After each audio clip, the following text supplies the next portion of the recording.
back to the show. We are here with Karina is back in the studio with me. Yay. Hi, Miss Karina. Hello, Echo. Long- Look who we have. I know. We have a special guest for you today. I'm super excited to finally have Miss Victoria on the show. A few things I want to say before we get started to our listeners around the world. First of all, thank you. We've reached some really major milestones in the last year. Specifically YouTube. Make sure that you are please subscribed and following our YouTube channel. It's the Bunny Chronicles podcast. It's long format video. So all the audio that you're listening to on your favorite listening platform, you can watch the full video content as well on our YouTube channel. So please do so. Hit that subscribe button, follow, and notifications if you like to do that. Also our social media, Instagram, Bunny Chronicles Podcast, and our Facebook page. You can find us there at Bunny Chronicles Podcast. And Miss Karina is Instagram at, what is that, Karina Harney? PMOY. Yes. And Echo Bunny 93. Okay, so we have one of our most favorite Playmate sisters in the studio with us today, Miss Victoria Fuller. Welcome to the show. Hi, finally. Very talented and incredible artist. Oh, yes. We're going to get into all of that. Victoria is just up to a lot of very, very cool things. So a little bit of background on Victoria. Miss January 1996. She also is the founder and creator of Rogue Bunnies. And I'm sure y'all have been hearing a lot about that. Yeah, Karina's got her key on, and so does Miss Victoria. If you are not following Rogue Bunnies, please do so. What is the handle, Victoria? Just the Rogue Bunnies on all socials, the Rogue Bunnies, ROGUE, and then roguebunnies.com. So anything, you can find us, everything you want to know on roguebunnies.com. Okay. Awesome.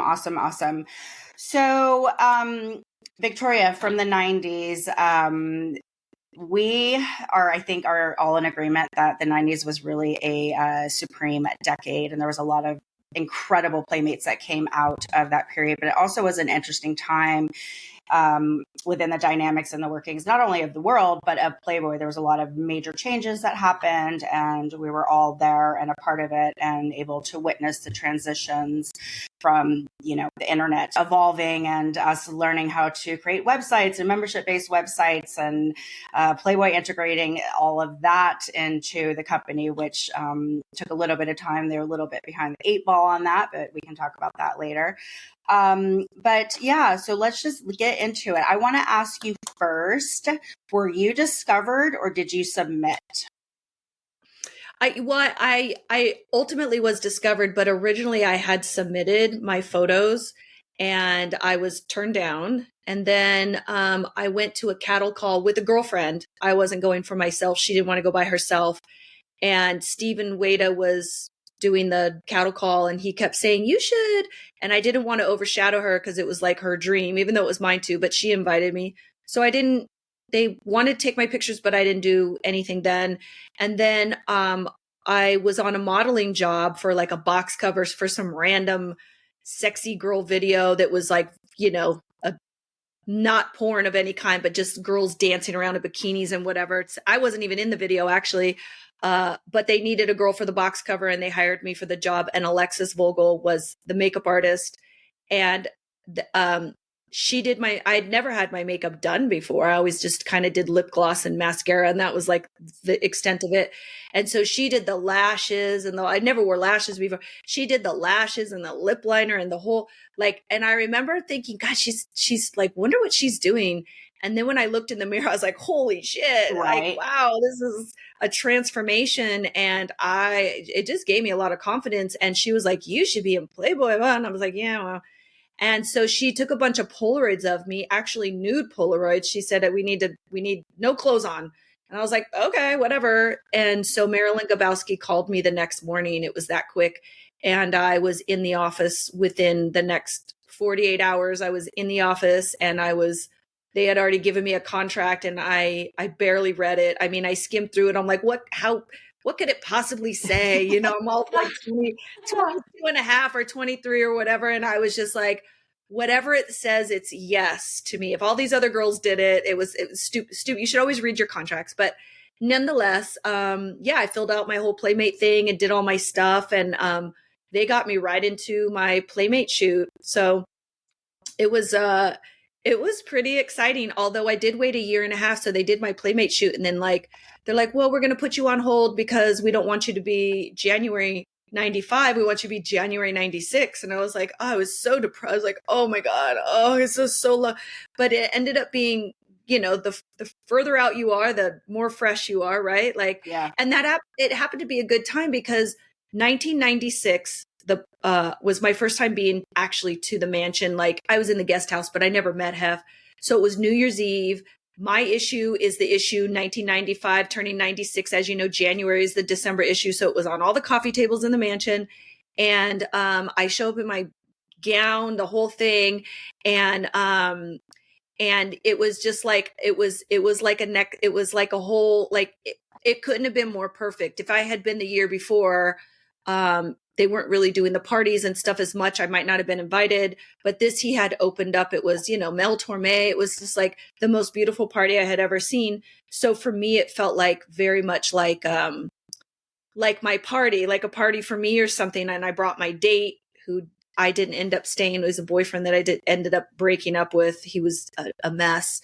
And that was the first time I met Hef. So that was a really exciting time. 1996 was right in the middle of the 90s, coming off of Jenny McCarthy and Anna Nicole Smith and Pamela Anderson. And, there was a lot to live up to. I did not feel worthy many, many times, but I feel like it was a really good time, I remember you sharing that story with me, and it was just recently, Victoria, that you had to wait a whole year, and I didn't know that. And I was like, oh my gosh, that's I would be like, anxiety ridden.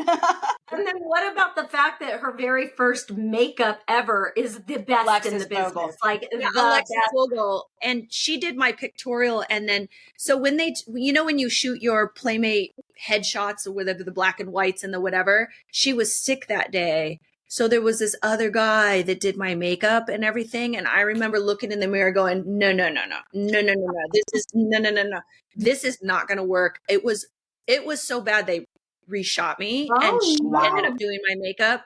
So I do have some pictures from both, but it's the weirdest hair. I have a big forehead and he did this thing where my hair was and it was just, the makeup was really she made my eyes look like this and he made my eyes look like little squinty, I looked really old. I looked really old when he did my pictures and, but anyway, I was able to redo the photos. The only thing I regret was I didn't understand about hair extensions and all that. And I didn't really have as long as hair as this or as much hair. And I wish I would have figured out hair extensions and had all that, I wish I had been more current on that. Think like that. Do you ever think like that, Echo, about that just made me think of something, how you said that, because I was so young. I was right before you, 92. So you were not many years after. Right. But what's funny when I look back, 91 when I posed, but what's so funny to me is what you just said is things that you probably ever thought about until you posed for Playboy. But then you look back and you can make comparisons we were talking about. Because I was the same way. I look at mine and I'm like, why didn't I have them because I always had natural curly hair. And it was harder with extensions. But I mean, we never did anything. But thinking about that, when you say that, because I've seen your pictorial, I would never think you needed anything. They do your hair like this. There was one day that I went in, and that was when Pam Anderson was marrying Tommy Lee and she was all the rage, and her and Alexis were really super close. And one day I came into the studio and she's like, oh, Victoria, I'm going to put your hair up in a ponytail because I have some of Pam's hair extensions. Oh, cool. And I'm going to put it. So she did put it in a ponytail. And I remember thinking, this is it, people. This is it. This is going to be the best pictures ever. They didn't really use any of those photos, but I remember thinking this is it and whatever. So it's funny. Yeah. I was gonna say what's funny about all my pictures I've done with Playboy, which is as you have all done thousands and thousands and thousands of photos with Playboy. And it seems as though if you go back and you look at all my pictorials and my centerfold and anything that I've ever been on, they like to print pictures with my eyes closed. So really 80% of all my pictures, my eyes are closed. And I had a complex. I'm like, obviously there's something wrong with my eyes. And I don't know what's wrong with my eyes, but like, I'm like, then after, once they started publishing me, I was like trying to keep my eyes open all the time because I'm like, I'll be damned if you're not gonna do one with my eyes open. But because you look sexy. There was something smoldering about it, or they wouldn't have. I suppose. But my eyes were fine. I don't know what was wrong with them. That's so funny. Do you remember where did you shoot your pictorial? At Santa Monica at the studio.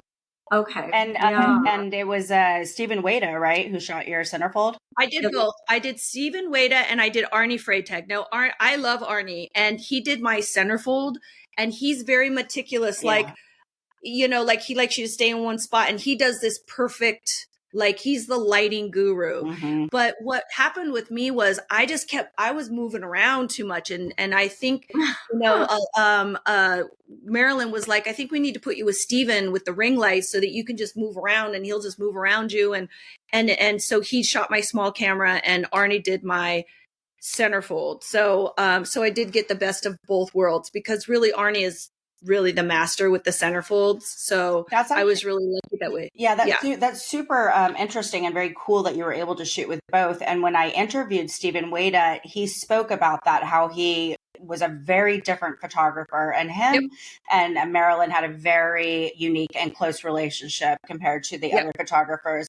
And you're spot on about Arnie in one position only and so meticulous about the finest little details of lighting and whatnot. And Stephen hated that. He wanted you to move around. He wanted you to be dynamic. He wanted it to be more natural. And I never knew that. I thought that was really interesting. I assumed that they all shot the same.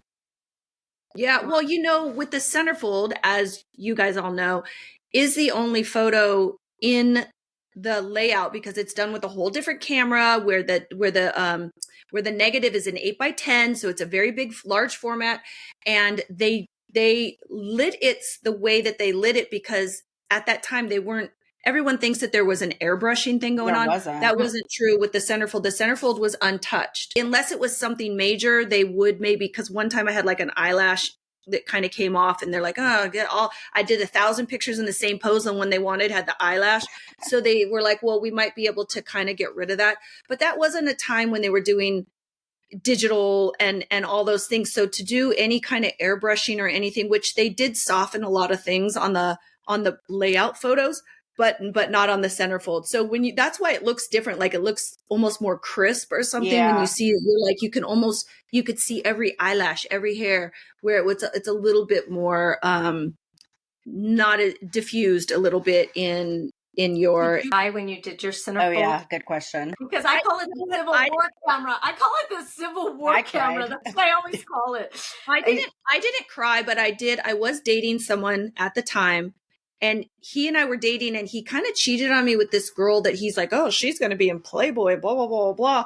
And I was like, oh, that's funny. And you know how you go in the office and you see all the girls that are coming up? And I was like, I don't see her in the lineup in the next couple of years. That's weird. She must have shot and then they didn't use her and she's bragging about, how long can you brag about that you're going to be in Playboy and then it never comes out? But he and I got in some argument one morning and I was on the way to do my small camera and, or my, whatever it was, my centerfold maybe was that day. And, he broke up with me on the way to the studio. And I remember sitting in my car and I was like trying to hold it together or whatever. And like, I didn't want to walk in and being upset, but it was obvious that I had been crying. And I sat in the chair and Alexis came in and she goes, what's wrong? What's wrong? And I said, well, my boyfriend broke up with me. And she was like, great. That's great. That sounds like Alexis. Yeah, and she said, I'll be right back. And she got Marilyn and Marilyn came in and she turned me around and she put her hands on me and she said, listen, you're going to have so many people that want to be with you. Don't worry about this. This is a blessing in disguise. He doesn't deserve you. dry those tears. You're about to be on the best ride of your life, Oh. and don't let this bother you. And she really, I was thinking, yeah, like I'm going to be in Playboy. Like what, I'm going to have plenty of boys that are going to want to be, that are going to think I'm worthy or beautiful or want to date me or whatever. So then I was like, yeah, you're right. And that, like that relationship ended, and I couldn't have happened at a better time. Who wants to bring along someone that's not going to be happy and supportive for you through that journey, which is life-changing? Yeah, absolutely. Wow. You were a little older for a Playmate, right? Were you in your I was 23. You're 23. Okay. I was 23, and by the time I was published, I was going on 25. Oh, okay. For our listeners that don't know what she meant when she said small camera, and when she was explaining what the centerfold was shot with these giant Polaroids, it was almost the size exactly of the centerfold. So they would have to be perfectly still, like Victoria was explaining, so that there wasn't any room for error. Mm-mm. It had to be exactly that image. Yeah, so small camera was just getting out in the field, or as her case, in the studio, but it was just little camera that you'd get all of your pictorial was, they just always call it small camera. But a lot of people don't know those things. They're like, what do they mean small camera? Yeah. That's a good point. Yeah. Victoria, you also worked a lot as a bunny, didn't you? And let's tell the audience about the bunny suit coming back, because that also was a very big deal when that occurred. And that was in what was that, 2000? It was 97, 98, I want to say. So what happened was, and I didn't know this about Carrie Stevens, but there was, I think she said it was Victoria Silvestead, her, and then one other girl that was really petite. So small, medium, large, bunny costume. Right. And they were bringing it back. And so they were like the models that would stand in front of Hef, and he would be like, yes, I like it, like it, like it. But when he brought the bunny costume back, because it was so iconic, it's the only non-government uniform patented by the US government, by the way. Wow. And and it's very iconic in that, it was originally for the waitresses. And if you were a Playmate, you weren't allowed to waitress. And if you were a waitress, you were not a Playmate. Right. If you became a Playmate, you're no longer being a bunny, right? Because Hef never wanted the Playmates to be waitresses or whatever. They were so iconic.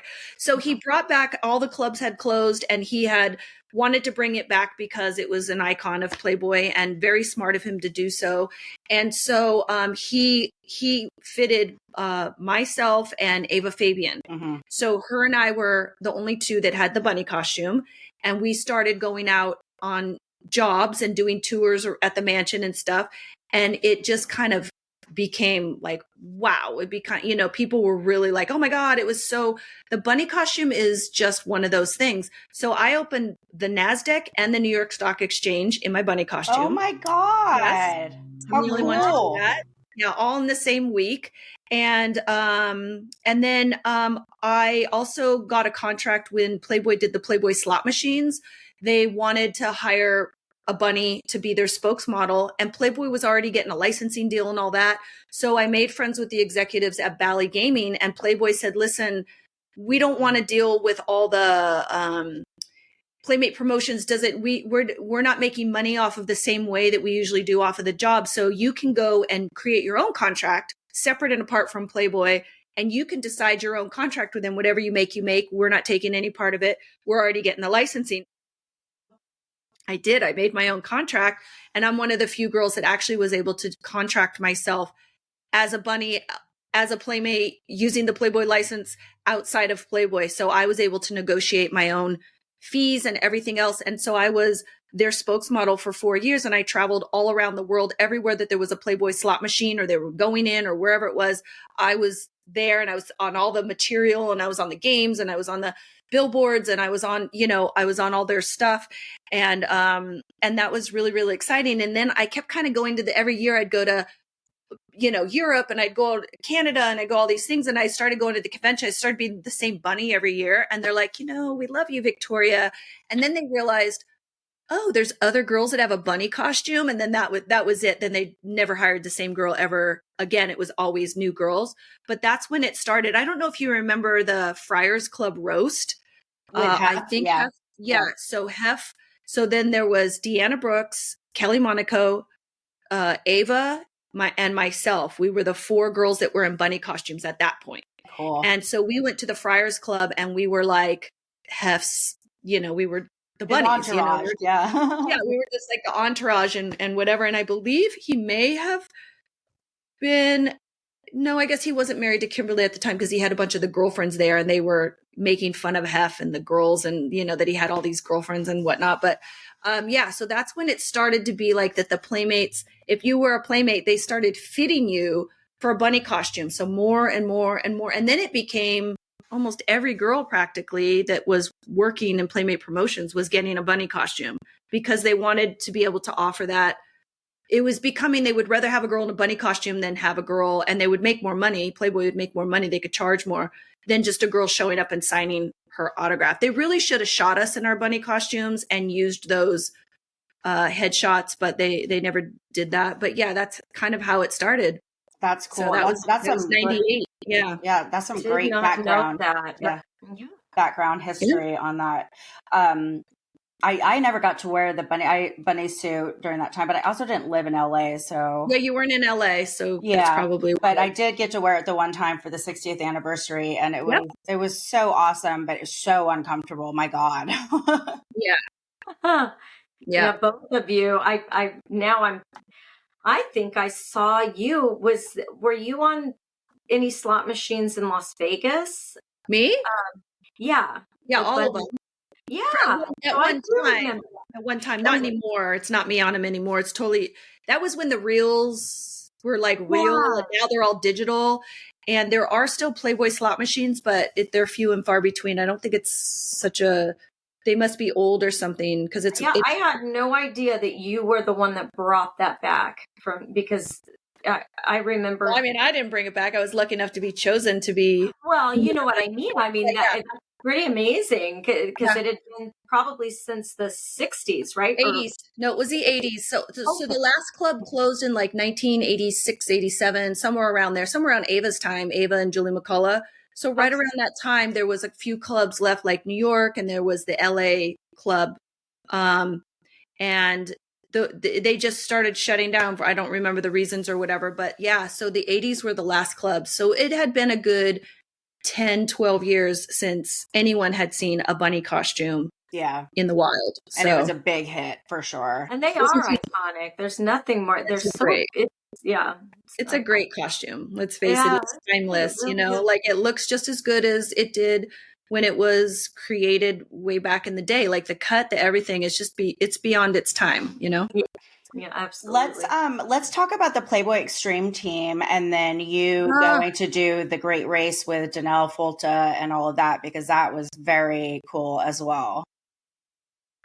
Are you talking the amazing race I didn't do with her, which is a whole different thing, but we did the adventure racing. Is that what you mean? Yeah, but were you part of the Playboy Extreme team? You were, I was. Right? And then talk about that. So it's called the Extreme race? It was called the Playboy Extreme team, and we did a thing called the High Tech Adventure Racing. Okay. And she went to like Borneo, and she did the ones where she'd travel for days on like 8-day race or whatever. I never did that. We did train for it. We did some heavy training. I mean, we went to Florida. We're training. It was Deanne. It was. I mean, I can't, like, there was so many girls.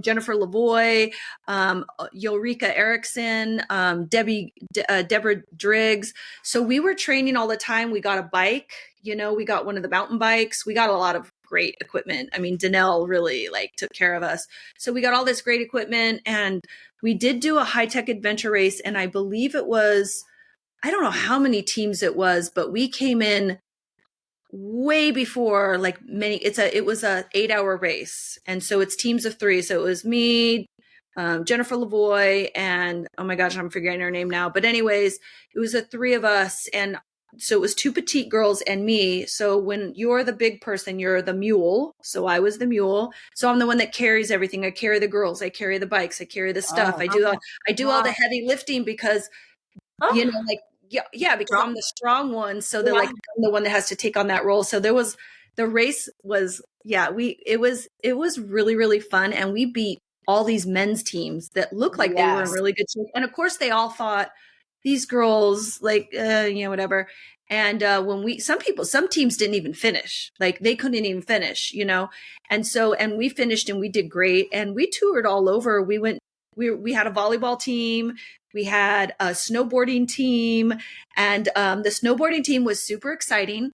I got a snowboard. I got all the outfits. I went and we're doing signing my name, whatever. When it came to get on the slopes on the snowboard, no, I couldn't do it. And Danelle had approached me about being on the team, and my daughter was so little, I couldn't leave her. She was like 2, and I'm like, I would hinder you guys. I could have been on that team. It was and fun. Been on the team. I was a snowboarder. I stopped snowboarding when I married my husband because anyway, but I used to snowboard. I would have helped your team. Yeah. Karina would have pulled it together. I just couldn't do it. I tried for many years. Even after I did have the Playboy snowboard, there was only 200 of them made by this hazmat company. And I actually sold the board and the boots and all the stuff. I sold it to Ulrika Erickson's son. His name's Nigel. So he has my Playboy snowboard, which he loves. I saved it for my daughter, like I saved it for my child. When I had a child, I thought, I'll give it to my child or whatever. And she became a skier and she's like, I don't want that thing. And I was like, okay, well, I guess I'll just, I'll sell it. And then when I sold it, she's like, do you still have that snowboard? And I'm like, I sold it. She goes, why would you do that? And I'm like, no, yeah. Have you talked to Danelle? I haven't talked to her in a little while. It's been a couple months or something, but I try to check in with her every now and again. I think her and her husband are in Chicago, and she's always been incredible. And she did such a good job with that. Yeah, that was such an incredible endeavor that she put together. I was a part of the Playboy Extreme team, but I did not do any of those big races. But I mean, I learned how to rock climb, and we were doing, mountain biking and like trekking, doing all kinds of stuff. It was super, super cool. I would love to have Danelle on the show and talk about all of that because that was you should. Well, Ayla and I got hired on a job to go out in I don't know if it's deep sea fishing or whatever, but we went out on a chartered boat, left from Ventura, and I don't know why they wanted us there, but they were fishing and doing all this stuff and like they were gutting the fish and we were doing, and I'm thinking, what an odd job to have a bunch of roommates on in our little sundresses and gutting fish and putting and, dealing with, we both were like, by the end, we're just like seasick and the whole nine, but we did actually have a really good time. But I always thought, what a bizarre job to go on, so. Yeah. I mean, I think at the end of the day, that's funny that you said that, Victoria, because, I think about, different promotions that we would go on, and there were some real random ones that I was hired for, and like real random locations, random events. And basically it was anybody could call and hire a Playmate to come to their event and you got paid is what it was. For any reason. Yeah, any reason. I got truck shows were fun. I mean, yeah. I didn't do that, but I did get to shoot the puck at the Blackhawks game. Oh, cool. Yeah, I got to do that, and nobody had made it in over a year. So when I went, I'm a Playmate and whatever, and of course nobody thought I was going to make it. And before I went up, they let me go down in the locker room, and I was like, all the team was there, and they're like, woo, and I was like, hey, anybody want to like show me how to hold a hockey stick so I just don't look stupid? Like no intention that I'm ever going to make it, because the slit is like this big, right? So that you don't get the whole thing, you just get one little, because it's $50,000 to some charity or whatever, and nobody had made it in a long time. A bunch of celebrities have shot the puck. So he said, I'll show you. So we were underneath the tunnels or whatever, and he was showing me how to do the hockey and whatever. And I said, I think I'm good as long as I just hit the puck and it's like I don't miss or whatever. He's like, you'll be fine. Don't worry about it. Nobody ever makes it. And if you would not believe, I went out there in my leather pants and my high heel boots, and I shot the puck and I made it. And the whole crowd was like, what? That's oh my God, thank God. That is incredible. It was so good. I felt like such a hero. I was like, oh my God, I just felt like that was divine intervention. Like, oh yeah, fuck you people. You think that she can't. Yeah, and I still have the puck. So that's so awesome. See, and those things fun. are so special. Yeah. Yeah, Fun, that's fun, like fun once in a stories. lifetime. Who can say that they did that? Seriously. I know. You know what's funny is I never thought that I worked. I thought all the other girls were working so much more than me. But there was a time I was working 3 days a week. So I was on a plane, did the job, come back a day, get on a plane, come back, did whatever, tours at the mansion all the time, constantly all the time, working at the mansion all the time. And so it was just like I was making a lot of money. I just figured all the other girls must be working 10 times more than me. Like, you know. No, you But, definitely worked. You worked a lot. I know that I worked a lot for a good little stretch of time. I worked a lot. And then when my art kicked in, I just felt like, you know, then that started to be in a big part of like what I was doing. And so I was really busy there for 2 decades. I feel like I was just didn't stop. Yeah. Until I had. Yeah, I ended when you started, I think, looking back. But then I still No, worked. I worked in promotions with you as well. You worked a bunch with me. Yeah. You worked actually quite a few. Yeah. Yeah, we all worked together. We did a bunch of things for the big conventions in Vegas, and you guys also, both of you did the Wet and Wild. Yeah, We would all had the silver bikinis or the other bikinis we would wear. Yeah, because I have pictures of you guys, and I remember those. We did a bunch of those. I think I did a thing on the surfboard where we took the Polaroid. Yeah. You were on one of those with me. I still have. I'll have to pull that up and put that here in the slideshow. For our audience, let's tell them what Wet and Wild was. And this was in the 90s, and there was a couple really huge events that, like, there probably was like 20 or 30 Playmates at a time that would attend these events. And 30. It was the big convention in Vegas. What was it called? It was the Wet and Wild Water Park. But it was the video convention. Yeah, it was a video convention. Oh gosh, what is that called? And then they had the huge party at the Wet and Wild Water Park. You had to get invited. Yeah. So basically the Wet and Wild, they'd rent out the entire, which the park isn't there anymore, but they'd rent out the entire water slide park, which was an epic park. So fun. And they had about 25 to 30 Playmates, all dressed in the same bikini. We always had, all of us had the same bikini on. Celebrities. They shuttle us over with the whole makeup team for each of us. I mean, it was, we weren't going on the rides and stuff. We were just walking around. And so you had to be invited. And it was all kinds of celebrities. And then it was everybody that they wanted to schmooze from the convention. Yes. So it was like everybody wanted to get in, and it was, everybody was drinking and in the, like doing all this stuff. You didn't ride on the rides, Victoria? Karina and I went with Pauly Shore. Dear Stuka. We were doing the and laughed so hard. Oh, I didn't want to have wet hair. I didn't want to get my hair wet. I didn't want to get my lashes wet. And I didn't want to, you know what I mean? Like, I didn't want to. Too professional. Wait, I'm just kidding. It was too vain. I just was like, no. I don't picture you like that. Like, you don't seem like you would have. Yeah, like, I feel like she would have dove in, like, right away. Like, let's get in the water. You know what I was so worried about? I just wanted to live up to. I always felt a little insecure about, like, I wasn't as pretty as the other girls and whatever. And I just wanted to make sure and live up to I took the job very seriously. Like, Pat Lacey and everybody always worked me because I never drank. Right. I didn't drink for, like, early on in the 90s. I drank a little bit, and then I decided I don't want to drink anymore. So I didn't drink, didn't smoke, wasn't doing drugs. So I was just like, I was very, like, I wanted to be as preserved as possible and reserved as possible, because I just was very serious about, and probably I wasn't as fun as some of the other girls, honestly, because I think when you get hired on a job, they expect the girls to be a little bit more like, I don't think I was as friendly as they probably wanted me to be. I was a little bit more conservative. Yeah. But yeah, I mean, they could count on me that I wasn't leaving drunk or anything, I wasn't. Well, I didn't drink during the promotions. We weren't supposed to. Pat Lacey, a lot of girls. A lot of girls. Was honest. She's like, I did. I mean, there was a letter that went out at one point that was basically I have it. Bill Farley wrote it, and I'll actually send the email to you. And I found it recently. Because of Echo. Reprimanding all of them.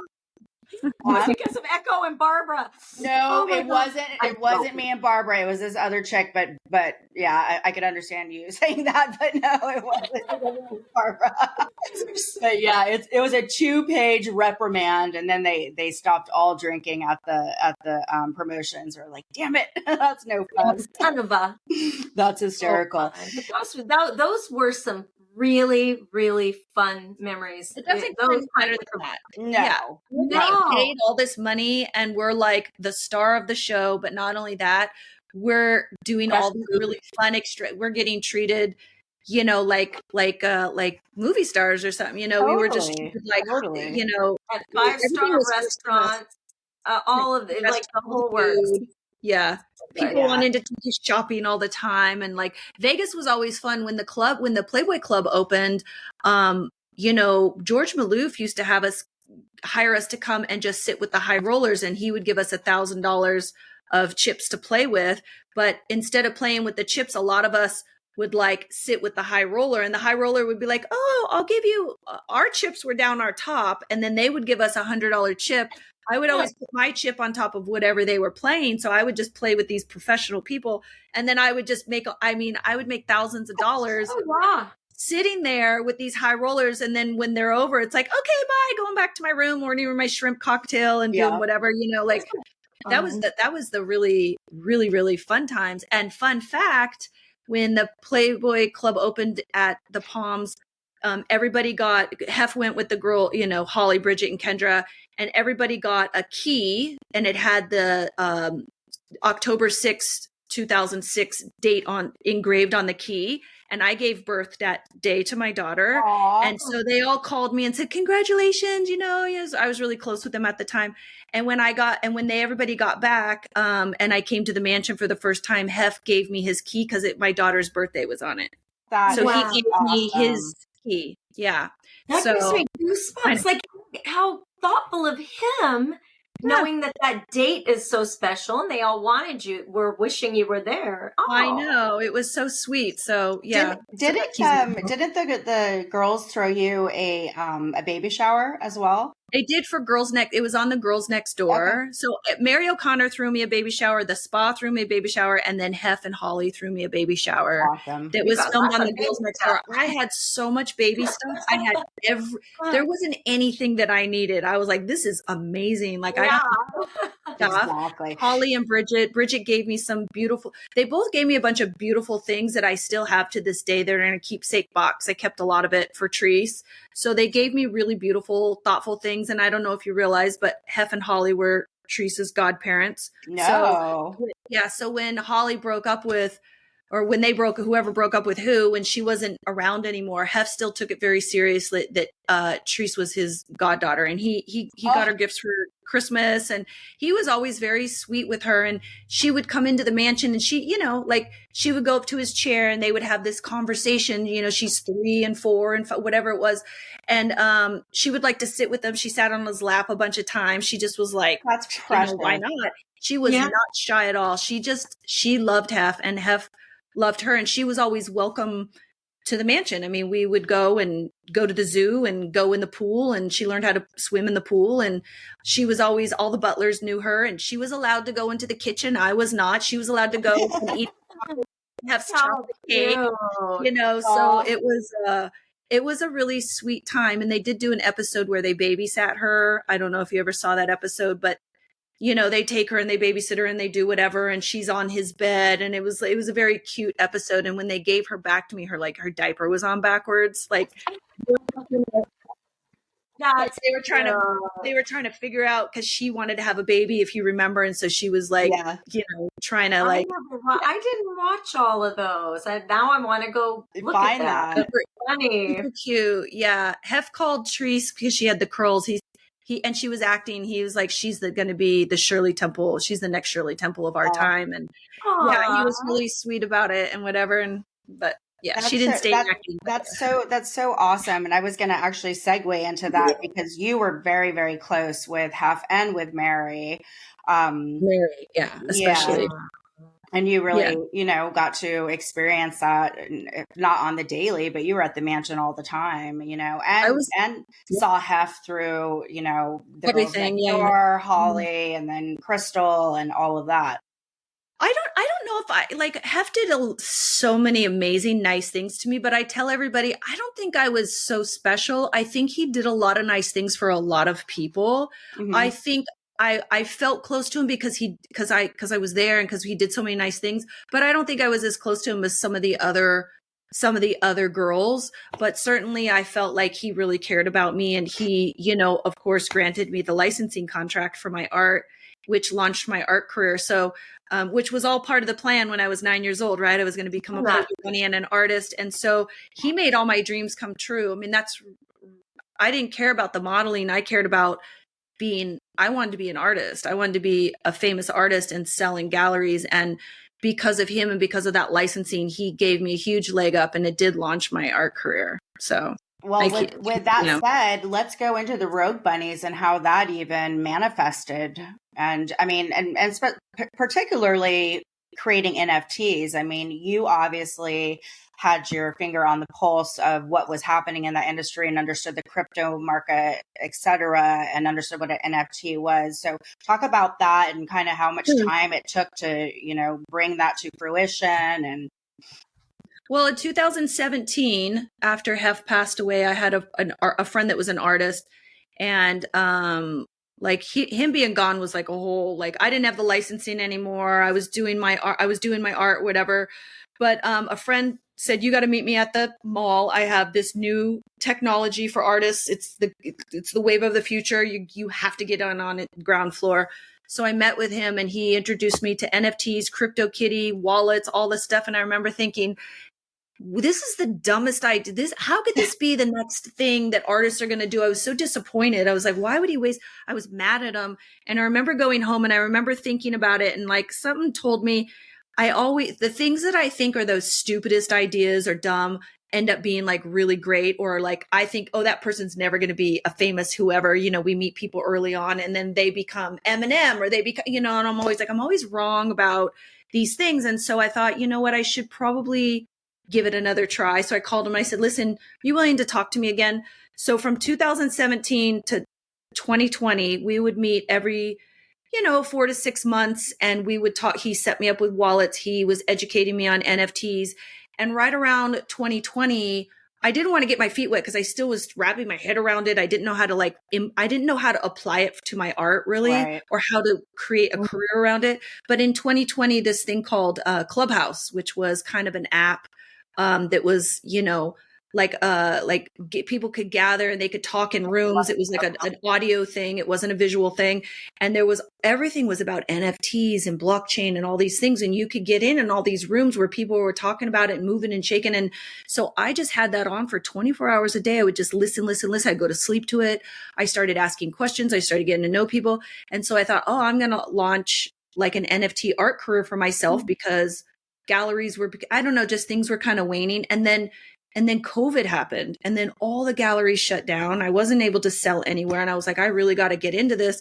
And so I started minting NFTs off of my art, and it just it was not doing anything for me. I had sold a couple, but I didn't see any future. I was like, this isn't a big deal. And then Playboy started in this whole other direction with their giving, a different direction. Let's just say, I'm not going to go too far into it, but we all know they went into this other direction, and the legacy of what a Playmate was at stake, in my opinion. Mm-hmm. And so I thought, I'm not going to, this is not okay with me as a Playmate. So I thought it was time to create a brand separate and apart from Playboy, using blockchain technology and gathering as many of my favorite, beautiful Playmate sisters as I could to create a new brand. And not that we're don't like Playboy and don't want to be associated with him, but something that was really about us and owning our IP and being able to basically chart the waters of how we wanted to engage with our fans, create communities, create content, own our IP, all of that. And so that was the idea around it. And so that's where I started the company Gatefold Labs, and I created Rogue Bunnies. We are Rogue Bunnies. We went rogue. And so I have 70 girls under contract right now, Playmates, Legacy Playmates. And we call them 70? Legacy Playmates 70. That's a lot. Wow. Wow. Victoria, It's a lot. I know. congratulations. I Wow. don't know how I did it. It was incredible. So like it's ebbed and flowed, you know, it was like we got really hot and then it gets quiet and then it gets really hot. I mean, you know, the crypto market is all over the place. There's no rules. People that say they're an expert in crypto and NFTs, there's nobody you can have good experience, but it is not something, it's a very difficult business because it does ebb and flow and things change and new technologies and different applications for how you create tokens and NFTs and all the things and what people want to pay for. You know, at one time everything was selling. If you minted an NFT, someone was going to buy it, but now it's so saturated, you could put out stuff no one ever sees it or finds it. So you have to be really, you know, we come from a place of marketing, PR, promoting, you know, we have an understanding of all this. And so that's been a huge base for me. And not only do I have the relationships with the girls, but because I did a job from 2010 to 2014 where I did game design and animation. So I learned how to do animation and digital art and all the things. And so I took that and I married that with my art, which was perfect for the NFTs. So I was able to basically launch the brand and the company off of just my tools that I had, which was a big deal because it's very expensive to hire artists and this and that and all these things. So I was able to wear a lot of hats, and I do have a great team now, but able to launch this. But I wouldn't have been able to do it without all the support of all of you ladies and the other ladies that are on the team. And there's so much more to go. It's evolved into something so much bigger than I had anticipated. And we're still going, and there's a roadmap. There's things that are happening. And it's like you just barely like to touch the tip of the iceberg for sure on that. And I'm so excited to be on board with it. I know we all are. I know. Well, you were on and then you were off. Yeah. And I was back. We applaud you, Victoria. I mean, you're crushing it. I love everything that you're up to. You're just so talented and creative, and bravo to you. Seriously. Hats off. I mean, it's a lot of work, and you know, none of us have gotten rich off of it yet. We've done fairly well, but you know, it's a very expensive venture. It takes a lot of money to keep a team and keep it going, and all this technology is very expensive. And there's a lot of things that I didn't know that I had to learn, you know, and so that's kind of, it's definitely a learning curve. You know, there's still much more that I don't know that I don't even know yet. Like I'm learning stuff that I didn't know I needed to know. So I'm always like, I always think I have a handle on it. And then I'm like, gosh, I really need to. So I'm in a learning, which is part of the reason why I love it so much, because I love a good challenge, but I'm learning all the time. I'm learning. I can always find something new to learn or to research or, you know, whatever. And there's lots of people in this space that are, you know, very happy to give you their input and their experience and whatever. So it's been really eye-opening and great. And it's also been really great to have access to all the playmates that I knew before, you know, all the girls that I knew and that I worked with and girls that I hadn't even worked with, and to kind of be in contact again. And we've gotten together several times for some events that we've thrown, and you guys were at the last event, and it was really nice to see everybody together. And it's a sisterhood that no matter how much time has passed or how long you've known someone or not known someone, or even if you've never met one of the playmates, you have an automatic bond that nobody else could understand besides a playmate, you know. And between Marilyn Monroe and Hugh Hefner's death, there's less than 1,000 playmates published. So it's a very small sorority. It's a very exclusive, you know, club to be in. And once a playmate, always a playmate. So I subscribe to that, sister. Yeah. Exactly. Yes. And I'm so excited. Also, I still have to introduce you to my friend Niall with Technotainment, but I'm telling you, it blows my mind. Like Echo said, you know, where you really are brilliant. But and this is another Hef knew how to pick them. We always say that there's something so spectacular and special, and it's funny because earlier you said, what did you say, that you used to feel insecure, like you wanted to measure up to a standard. live You up to it. are. It's like I laughed so hard at looking at, especially, oh my gosh, you're holding up those photos. You were one of the most, beautiful Aw.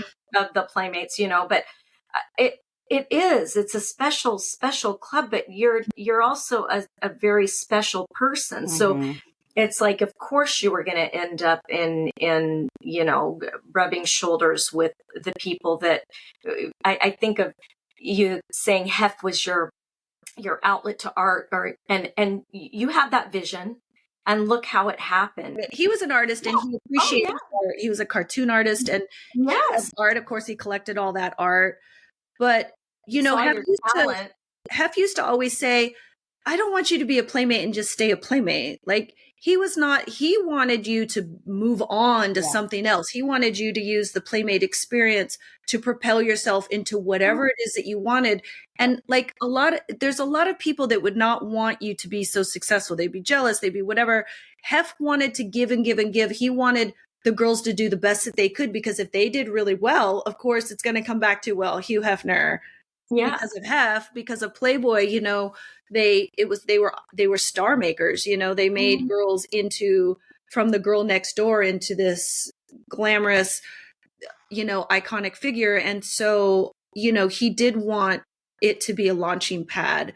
So I did want to use my experience to the fullest and try to get as far as I could, as many doors as I could knock down, saying, I'm a Playmate, I'm with Playboy.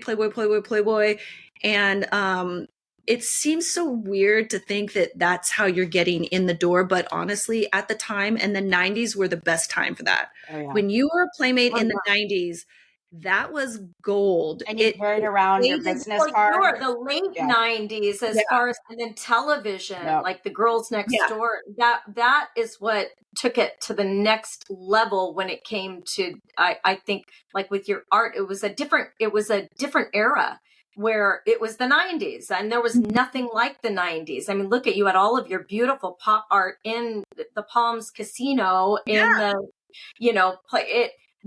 those things are pretty spectacular. That must have felt good. I've never asked you, how did that feel? Was that the first time you had anything on in an exhibit? Or had you already? No, I was selling. So when I got the Playboy licensing, I did a whole bunch of iconic Playboy imagery, oil on canvas. I did oil on canvas, and I didn't do nudes. I did girls in the bunny costume. I did Hef in front of the airplane. I did stuff that seemed like nostalgic. And I had a art agent at the time, and I was getting in galleries around the world. And so we got together with George Maloof and made a deal with him. And they used a bunch of my, when they were promoting Playboy was, they were in constant promotion of Playboy being at the Palms, but they were using my artwork all around the casino. Behind the front desk was my artwork and like things like that. And, I wanted them to buy the artwork and have it on permanent display, but they ended up just kind of leasing it, kind of a thing. And so I did get it back, but I did ended up selling it all. But yeah, and there was a time where there was it Christie's or Sotheby's that was going around? They were selling Playboy art, and it was at the Palms, and I was at the Palms. I was in my bunny costume. I was working for the Extreme Team. I was working in my bunny costume. I was working the Christie's auction, selling the Playboy art. But in the next ballroom, I had scheduled for the Victoria Fuller Playboy art, and I was on the Jumbotron outside. I was in the pop tents in the restaurant. I was in the elevator. So it was like everything, because I was a combo of everything that was going on. And it just felt like Victoria. I just felt like I was everywhere. And, so it was that particular weekend was like really epic for me, because I was just like, ooh, this is really weird. Because when I asked George, we asked him, can we get on the pop tents? Can we make them on all the tables, on the cocktail tables? Can we get in the elevator? And he's like, yeah, wherever you want, and usually they charge big money for that. Yeah.